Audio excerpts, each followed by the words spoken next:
average attention span of the average teenager is 17 seconds.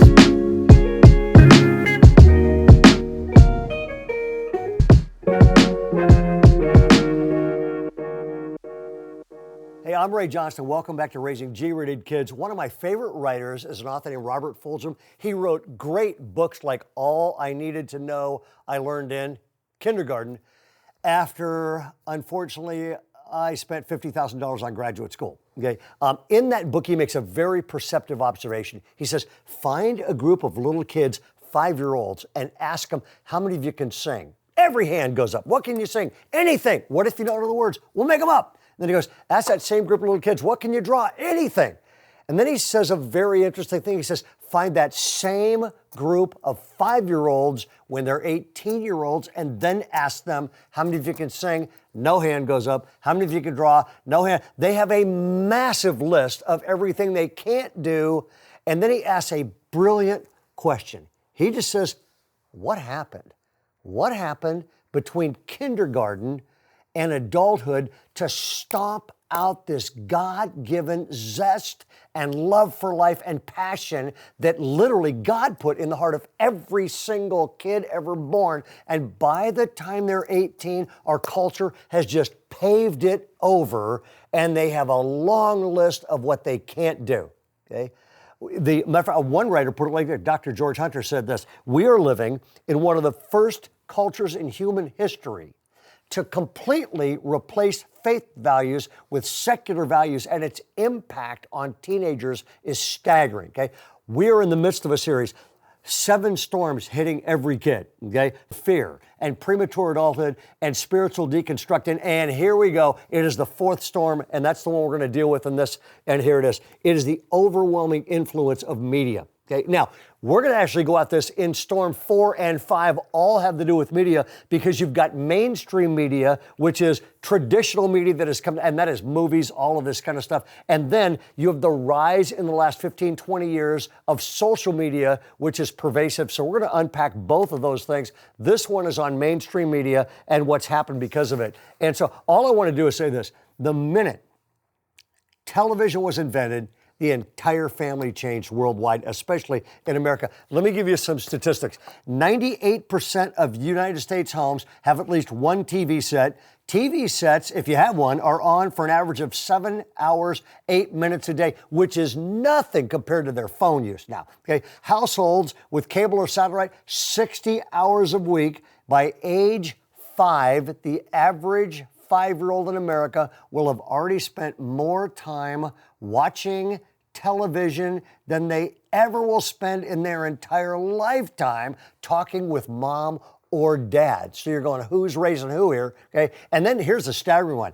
Whatever media form you're in, okay, by age 18, the average teenager will have seen 20,000 hours of media in some form, will have seen, get this, 18,000 murders, 400,000 commercials, all of which convince them that if they will just buy something, then they will be happy, okay? And this is the mind-blowing one. And sexuality in the media, they will have seen between 21 to 24,000 acts of implicit or explicit sex in the media. And get this, 94% of that is between unmarried people, which means they're growing up with the value of, here it is, sex is no longer a moral issue. The environment is, but sexuality is not any longer a moral issue. That's why a friend of mine, who's a youth pastor, was speaking, and he gave this compelling thing about what the Bible had to say about sexuality and really think it through, go after it from a character standpoint, and then one attractive girl raised her hand and she just said, I have a question. I knew the Bible said not to have sex, but why? And he said, I'm trying to think of a good answer and speak at the same time. And then he said, I got it. I looked right at her and said, well, he said, it's like the difference between buying a car and renting a car. If you buy a car, you treat it really well. If you just rent a car, you thrash it because you're not committed to it. And he thought, I got her, until she raised her hand and said, well, what if you lease with an option to buy? Okay, he's now no longer a youth pastor.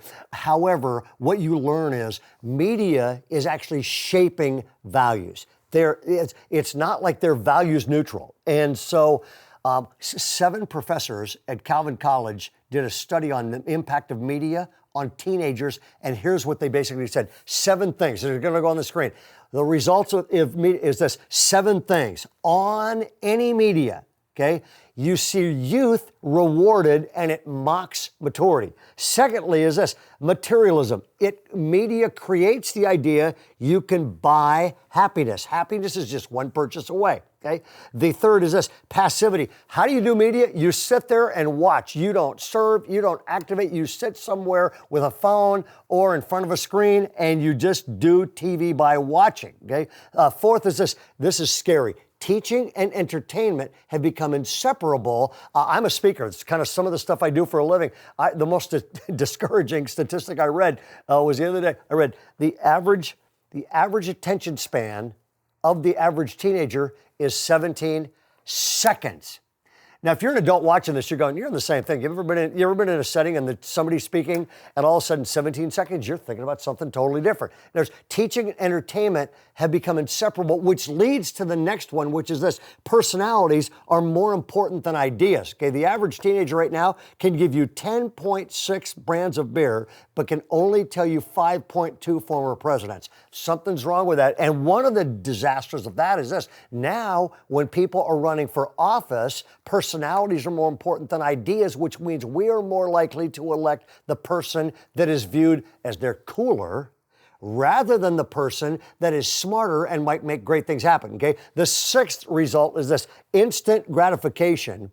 And as you can buy something fast to be better, or on most media, whether it's 30-minute show, 60 minutes, or a movie, you got a problem and solution, and the problem is usually over in 60 minutes. And so all of a sudden people are going, I'm depressed.